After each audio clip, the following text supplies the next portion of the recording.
Neutral. ಈಗ ನನಗೆ support ಮಾಡಿರೋದು ಕಾಂಗ್ರೆಸ್ನ ಶಾಸಕಿ ಲಕ್ಷ್ಮೀ ಹೆಬ್ಬಾಳ್ಕರ್ ವಿರುದ್ಧ ಮಾಜಿ ಸಚಿವ ರಮೇಶ್ ಜಾರಕಿಹೊಳಿ ಪ್ರಯೋಗಿಸಿದ್ದಂಥ ಪದಕ್ಕೆ ಸ್ವತಃ ಲಕ್ಷ್ಮೀ ಹೆಬ್ಬಾಳ್ಕರ್ ಪ್ರತಿಕ್ರಿಯೆಯನ್ನು ಕೊಟ್ಟಿದ್ದಾರೆ. ನಾನು ಚುನಾವಣೆಯ ಮೂಡ್ನಲ್ಲಿದ್ದೇನೆ, ಮತದಾರರು ತುಂಬಾ ಬುದ್ಧಿವಂತರಿದ್ದಾರೆ, ಎಲ್ಲವನ್ನೂ ಕೂಡ ಗಮನಿಸ್ತಿದ್ದಾರೆ, ಅವ್ರು ಏನ್ ಮಾತನಾಡಿದ್ದಾರೆ ಅನ್ನೋದನ್ನ ನೋಡೋದಕ್ಕೂ ಕೂಡ ನಾನು ಹೋಗಿಲ್ಲ ಅಂತ ಸರಿಯಾಗಿ ತಿರುಗೇಟನ್ನ ಕೊಟ್ಟರು. ವಿಧಾನ ಪರಿಷತ್ ಚುನಾವಣೆಗೆ ರಮೇಶ್ ಜಾರಕಿಹೊಳಿ ಸಹೋದರ ಲಖನ್ ಜಾರಕಿಹೊಳಿ ಪಕ್ಷೇತರವಾಗಿ ಸ್ಪರ್ಧಿಸಿರುವುದರಿಂದ ಬಿಜೆಪಿಗೆ ಯಾವುದೇ ಸಮಸ್ಯೆ ಆಗಲ್ಲ ಅಂತ ಕುಡಚಿ ಬಿಜೆಪಿಯ ಶಾಸಕ ಪಿ ರಾಜೀವ್ ಹೇಳಿದ್ದಾರೆ. ಬಿಜೆಪಿ ಅಭ್ಯರ್ಥಿ ಪರ ರಮೇಶ್ ಜಾರಕಿಹೊಳಿ ಸಂಪೂರ್ಣ ಬೆಂಬಲ ನೀಡಿದ್ದಾರೆ. ಹೀಗಾಗಿ ಕಾಂಗ್ರೆಸ್ ಮತಗಳನ್ನ ಲಖನ್ ಜಾರಕಿಹೊಳಿ ಸೆಳೆಯಲಿದ್ದಾರೆ. ಮೊದಲ ಸುತ್ತಿನಲ್ಲೇ ನಮ್ಮ ಅಭ್ಯರ್ಥಿ ಗೆಲುವನ್ನ ಸಾಧಿಸ್ತಾರೆ, ಎರಡನೇ ಅಭ್ಯರ್ಥಿ ಆಯ್ಕೆಯಲ್ಲಿ ಸ್ಪರ್ಧೆ ನಡೀತಾ ಇರುವಂತದ್ದು ಅಂತ ಹೇಳಿದರು.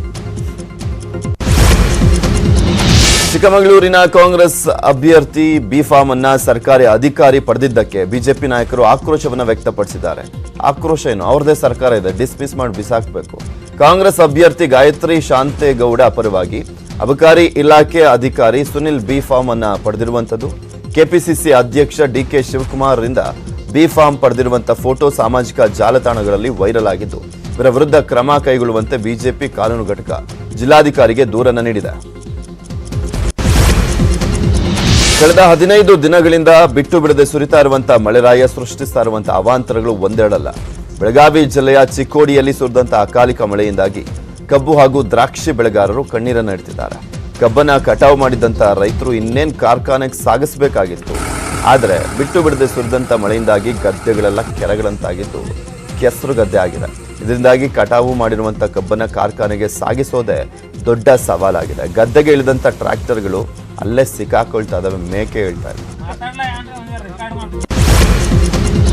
ಕೋಲಾರ ಹಾಗೂ ಚಿಕ್ಕಬಳ್ಳಾಪುರದಲ್ಲಿ ಮಾಜಿ ಸಿಎಂ ಸಿದ್ದರಾಮಯ್ಯ ಮಳೆ ಹಾನಿಯನ್ನ ಪರಿಶೀಲನೆ ನಡೆಸಿದ್ರು. 2 ಜಿಲ್ಲೆಗಳಲ್ಲಿ ಸಾಕಷ್ಟು ಬೆಳೆ ನಾಶವಾಗಿದೆ. ರಾಗಿ, ಹೂವು, ತರಕಾರಿ, ಭತ್ತ, ಇಪ್ಪುನೇರಳೆ ಸೇರಿದಂತೆ ಹಲವು ಬೆಳೆಗಳು ಸರ್ವನಾಶವಾಗೋಗಿದ್ದಾವೆ. ರೈತರು ಸಾಲ ಸೋಲ ಮಾಡಿ ಬಂಡವಾಳವನ್ನು ಹಾಕಿ ಬೆಳೆಯನ್ನು ಬೆಳೆದಿದ್ರು. ಆದರೆ ಅಕಾಲಿಕ ಮಳೆಯಿಂದ ಎಲ್ಲವೂ ಕೂಡ ನಾಶವಾಗೋಗಿದೆ. ರಾಗಿ ಮೊಳಕೆ ಬಂದಿದೆ, ಕಾಳುಗಳು ಕೆಟ್ಟು ಹೋಗಿದ್ದಾವೆ. ಇಷ್ಟೊತ್ತಿಗಾಗಲೇ ಸರ್ಕಾರ ಸರ್ವೆ ಮಾಡಬೇಕಾಗಿತ್ತು ಅಂತ ಕಿಡಿಕಾರಿದ್ರು. ಮಳೆ ಹಾನಿ ಬಗ್ಗೆ ಮಾತನಾಡಿದಂತ ಕೆಪಿಸಿಸಿ ಅಧ್ಯಕ್ಷ ಡಿಕೆ ಶಿವಕುಮಾರ್ ಸಿಎಂ ವಿರುದ್ಧ ವ್ಯಂಗ್ಯವಾಡಿದರು. ಅತ್ತ ಕೊಪ್ಪಳದಲ್ಲೂ ಕೂಡ ಮಳೆ ಅವಾಂತರ ಹೇಳುತ್ತಿರುವಂತಾಗಿದೆ. ಯರೆ ಹಂಚಿನಾಳ್, ಬಿನ್ನಾಳ್, ಬಟಪನಹಳ್ಳಿ, ಚಿಕ್ಕೇನಕೊಪ್ಪ ಸೇರಿದಂತೆ ಹಲವು ಗ್ರಾಮಗಳಲ್ಲಿ ರೈತನ ಬದುಕು ಬೀದಿಗೆ ಬಿದ್ದಂತಾಗಿದೆ. ಸಾಲ ಸೂಲ ಮಾಡಿ ಈರುಳ್ಳಿ, ಮೆಣಸಿನಕಾಯಿ, ತೊಗರಿಯನ್ನು ಬೆಳೆದಿದ್ದಂಥ ರೈತ ತಲೆ ಮೇಲೆ ಕೈ ಹೊತ್ಕೊಂಡು ಕುಳಿಯುವಂಥ ಪರಿಸ್ಥಿತಿ ನಿರ್ಮಾಣವಾಗಿರುವಂಥದ್ದು. ಬಿಟ್ಟು ಬಿಡದೆ ಸುರಿದಂಥ ಮಳೆಯಿಂದಾಗಿ ಬೆಳೆಯೆಲ್ಲ ಸಂಪೂರ್ಣವಾಗಿ ನಾಶವಾಗುತ್ತಿದೆ. ಮಳೆ ಹಾನಿ ಪ್ರದೇಶಕ್ಕೆ ಭೇಟಿ ನೀಡಿದಂಥ ಸಚಿವ ಹಾಲಪ್ಪ ಆಚಾರ್ ರೈತರಿಗೆ ಧೈರ್ಯ ಹೇಳುವಂಥ ಕೆಲಸವನ್ನು ಮಾಡಿದ್ದಾರೆ. ಇವರೊಬ್ಬರೇ ಕೆಲವು ಮುಖ್ಯಮಂತ್ರಿಗಳು ಓಡಾಡ್ತಿದ್ದಾರೆ, ಓಕೆ. ಉಳಿದಂತೆ ನಿನ್ನೆಯಿಂದ ಕಂದಾಯ ಸಚಿವರು ಆರಂಭ ಮಾಡಿರುವಂಥದ್ದು ಓಡಾಡಲಿಕ್ಕೆ. ಇಷ್ಟು ದಿನ ಮನೆಯಲ್ಲೇ ಇದ್ರೋ ಎಲ್ಲೋಗಿದ್ರೋ ಗೊತ್ತಿಲ್ಲ. ಆದರೆ ಹಾಲಪ್ಪ ಆಚಾರ್ ಸ್ವಲ್ಪ ಆಕ್ಟಿವ್ ಆಗಿದ್ದಾರೆ. ಸಾವನ್ನಪ್ಪಿದಂಥ ರೈತರ ಮನೆಗೆ ಹೋಗಿದ್ರು. ಈಗ ಬೆಳೆ ನಷ್ಟ ಆಗಿರುವಂಥ ರೈತರನ್ನ ಕೂಡ ಭೇಟಿಯಾಗಿ ಅವರಿಗೆ ಧೈರ್ಯ ತುಂಬುವಂಥ ಕೆಲಸವನ್ನು ಮಾಡ್ತಿದ್ದಾರೆ. ಪರಿಹಾರವನ್ನು ಕೊಡಿಸ್ತೀನಿ ಅಂತ ಭರವಸೆಯನ್ನು ಕೂಡ ಕೊಟ್ಟಿದ್ದಾರೆ. ಯಾದಗಿರಿ ಜಿಲ್ಲೆಯ ವಡಗೇರ ತಾಲೂಕಿನ ಕೃಷ್ಣಾ ನದಿ ತೀರದಲ್ಲಿ ಮೊಸಳೆ ಆತಂಕ ದಿನೇ ದಿನೇ ಹೆಚ್ಚಾಗ್ತಾ ಇದೆ. ಕೊಂಕಲ್ ಗ್ರಾಮದ ಹೊರಭಾಗದ ಕೃಷ್ಣಾ ನದಿಯಲ್ಲಿ ನೀರು ಕುಡಿಲಿಕ್ಕೆ ಹೋಗಿದ್ದಂಥ ವ್ಯಕ್ತಿಯೊಬ್ಬ ಮೊಸಳೆ ದಾಳಿಗೆ ಬಲಿಯಾಗಿದ್ದಾನೆ. ನೀರು ಕುಡಿಲಿಕ್ಕೆ ಹೋದಂಥ ವೆಂಕಟೇಶ್ ಅನ್ನ ಮೊಸಳೆ ಎಳೆದೊಯ್ದಿದೆ.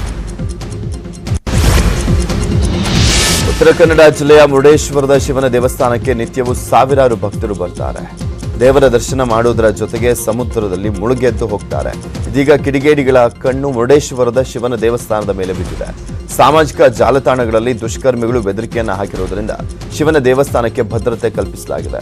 ಮುರುಡೇಶ್ವರಕ್ಕೆ ಬರುವಂತಹ ಪ್ರವಾಸಿಗರನ್ನ ತಪಾಸಣೆ ಮಾಡಲಾಗಿದ್ದು, ಕರಾವಳಿ ಕಾವಲು ಪಡೆ ಸಮುದ್ರದಲ್ಲಿ ಗಸ್ತು ತಿರುಗ್ತಾ ಇದೆ. ಅಲ್ಲದೆ ದೇವಸ್ಥಾನದ ಸುತ್ತಲೂ ಸಿಸಿಟಿವಿ ಪರಿಶೀಲನೆ ನಡೆಸಲಾಗ್ತಾ ಇದೆ. ಅಷ್ಟ ದಿಕ್ಕುಗಳಲ್ಲೂ ಕೂಡ ಪೊಲೀಸರು ಬಿಗಿ ಬಂದೋಬಸ್ತನ್ನು ಮಾಡಿದ್ದಾರೆ. ಹಾಸನ ಜಿಲ್ಲೆಯಲ್ಲಿ ಕಾಡಾನೆಗಳ ಕಾಟ ಮಿತಿಮೀರಿದೆ. ಸಕಲೇಶಪುರ ತಾಲೂಕಿನ ಕುಂಬಾರಕಟ್ಟೆ ಬಳಿ ಒಂಟಿ ಸಲಗವೊಂದು ಮನೆ ಬಳಿಯೇ ಪ್ರತ್ಯಕ್ಷವಾಗಿ ಆತಂಕವನ್ನು ಹುಟ್ಟಿಸಿತ್ತು. ಮನೆ ಬಳಿ ಬಂದಂತಹ ಸಲಗದ ವಿಡಿಯೋವನ್ನು 4ನೇ ತರಗತಿ ಬಾಲಕನೊಬ್ಬ ಸೆರೆ ಹಿಡಿದಿದ್ದಾನೆ. ಅರಸೂನಗರದ ಜಗದೀಶ್ ಎಂಬುವರ ಮಗ ಜ್ಞಾನೇಶ್ ಕಾಡಾನೆಯ ವಿಡಿಯೋವನ್ನು ಮಾಡಿದ್ದಾನೆ. ಕೊಪ್ಪಳ ಜಿಲ್ಲೆಯಲ್ಲಿ ಅಸ್ಪೃಶ್ಯತೆ ಇನ್ನೂ ಜೀವಂತವಾಗಿದೆ. ಕಟಿಂಗ್ ಶಾಪ್ನಲ್ಲಿ ದಲಿತ ಯುವಕನಿಗೆ ಕಟಿಂಗ್ ಮಾಡಲಿಕ್ಕೆ ನಿರಾಕರಿಸಿದಂತ ಆರೋಪ ಕೇಳಿಬಂದಿದೆ. ಕೊಪ್ಪಳ ತಾಲೂಕಿನ ಹಳೆ ಶಿವಪುರದಲ್ಲಿ ಒಂದು ಘಟನೆ ನಡೆದಿದ್ದು, ಪೂಜಪ್ಪ ಎಂಬ ಯುವಕ ಕಟಿಂಗ್ ಮಾಡಿಸ್ಲಿಕ್ಕೆ ಹೋಗಿದ್ದಾನೆ. ಆದರೆ ಹಳೆ ಶಿವಪುರದ ಬೆಟ್ಟಪ್ಪ ಎಂಬುವರು ಕಟಿಂಗ್ ಮಾಡಲಿಕ್ಕೆ ನಿರಾಕರಿಸಿದ್ರಂತೆ. ಅಷ್ಟೇ ಅಲ್ಲದೆ ಅವಾಚ್ಯ ಶಬ್ದಗಳಿಂದ ನಿಂದಿಸಿದ್ದಾರಂತೆ. ನವೆಂಬರ್ 22ರಂದು ನಡೆದಿರುವಂತಹ ಘಟನೆ ತಡವಾಗಿ ಬೆಳಕಿಗೆ ಬಂದಿದೆ. ಇನ್ನು ಈ ಕುರಿತು ಜಿಲ್ಲಾ ಪೊಲೀಸ್ ವರಿಷ್ಠಾಧಿಕಾರಿಗಳಿಗೆ ದೂರನ್ನು ನೀಡಲಾಗಿದೆ. ನಿನ್ನೆ ಗ್ರಾಮಕ್ಕೆ ಭೇಟಿ ನೀಡಿದಂತಹ ಸಮಾಜ ಕಲ್ಯಾಣಾಧಿಕಾರಿಗಳು ಕ್ಷೌರಿಕರಿಗೆ ತಿಳಿ ಹೇಳಿದ್ದಾರೆ. ಅಲ್ಲದೆ 4 ದಲಿತರಿಗೆ ಕ್ಷೌರವನ್ನು ಕೂಡ ಮಾಡಿಸಿದ್ದಾರೆ. ಇನ್ನು ಕ್ಷೌರ ಮಾಡಲಿಕ್ಕೆ ನಿರಾಕರಿಸಿದಂತ ಬೆಟ್ಟಪ್ಪ ಎಂಬಾತನನ್ನ ಮುನ್ರಾಬಾದ್ ಪೊಲೀಸರು ವಶಕ್ಕೆ ಪಡೆದಿದ್ದಾರೆ. ಈಗ 10 ಸುದ್ದಿಯನ್ನು ನೋಡೋಣ. ಆದ್ರೆ ಅದಕ್ಕೂ ಮುಂಚೆ ಒಂದು ಸ್ಮಾಲ್ ಬ್ರೇಕ್ ಹೋಗ್ಲಿಕ್ಕೂ ಮುನ್ನ ನಿಮ್ ಗಮನಕ್ಕೆ